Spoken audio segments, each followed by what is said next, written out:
అందరికీ నమస్కారం.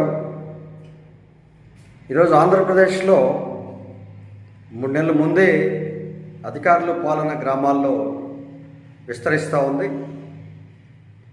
ప్రభుత్వం ఎలాంటి నిధులు వినియోగించరాదని ఇచ్చినటువంటి ఒక సర్క్యులర్ ఆదేశాల ఆధారంగా ఈరోజు గ్రామాల్లో ఎలాంటి అభివృద్ధి కార్యక్రమాలు నోచుకోలేని దశలో కనీసం చేసిన పనులకి లేదా చేయాల్సిన పనులకి ఆర్థికంగా అనుమతి పొందేందుకు జరిగే ప్రక్రియలో మొత్తం వ్యవస్థ ఈరోజు మౌనంగా ఉండిపోతూ ఉంది గ్రామ పంచాయతీలో. ఇది సరైన విధానం కాదు.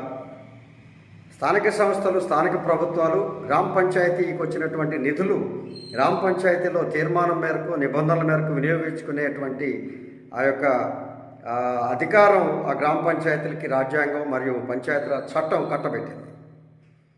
ఈరోజు ప్రభుత్వం ఏ పనులు చేయొద్దు, ఏ రూపాయి తీసుకోవద్దని ఇచ్చినటువంటి స్థితిగా కనపడుతూ ఉంది.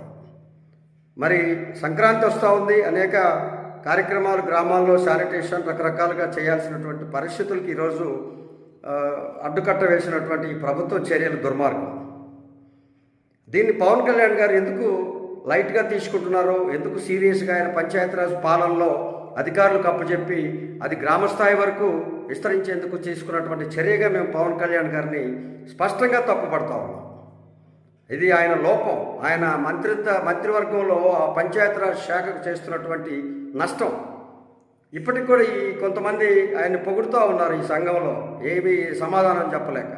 ఇది కరెక్ట్ కాదు. అది నిజంగా తెలుసుకోవాల్సినటువంటి పవన్ కళ్యాణ్ గారి చర్యలు స్పష్టంగా గ్రామ పంచాయతీలకు ఉపయోగపడాలి. చివరి రూపాయి నిబంధనల మేరకు ఖర్చు చేసుకునే స్వేచ్ఛ గ్రామ పంచాయతీలకు ఇవ్వాలి. ఎవరండి మీరెవరండి? గ్రామ పంచాయతీ డబ్బులు కేంద్రం ఇచ్చినవి లేకపోతే వసూలు చేసుకున్నాయి మీ సెక్రటరీ అధికారులు ఉన్నప్పుడు ఎందుకు తప్పు అనుకుంటారు మీరు? మీ రాష్ట్రంలో మీరు చేసే కోట్లాది రూపాయలు నిజంగా ఎవరికైనా తప్పు లేదని మీరు భావిస్తారా? కాబట్టి పవన్ కళ్యాణ్ గారు తక్షణమే దీనిపై చర్యలు తీసుకోవాలని చెప్పి మేము కోరుతా ఉన్నాం. ఇది అత్యంతంగా గతంలో లేని విధంగా ఉన్నది. అది కాబట్టి తక్షణమే గ్రామ పంచాయతీల్లో నిధుల వినియోగానికి జరిగేటువంటి ప్రక్రియలో అధికారుల పాలన నుంచి, ఎలాగో మీరు ఎలక్షన్లు పెట్టరు, మార్చి తర్వాత మీరు అధికారుల పాలనకు అప్పగించే దశగా ఈరోజున్న పరిస్థితి కనపడతా ఉంది. అంత తొందర ఎందుకండి? గ్రామ పంచాయతీ నిధుల మీద మీరు దోచుకోవడానికి జరిగే అంత తొందర ప్రయత్నం వద్దని చెప్పి తెలియజేస్తూ పవన్ కళ్యాణ్ గారు తక్షణమే ఈ విషయంపై చర్యలు తీసుకోవాలని చెప్పి సర్పంచుల సంఘం డిమాండ్ చేస్తాం.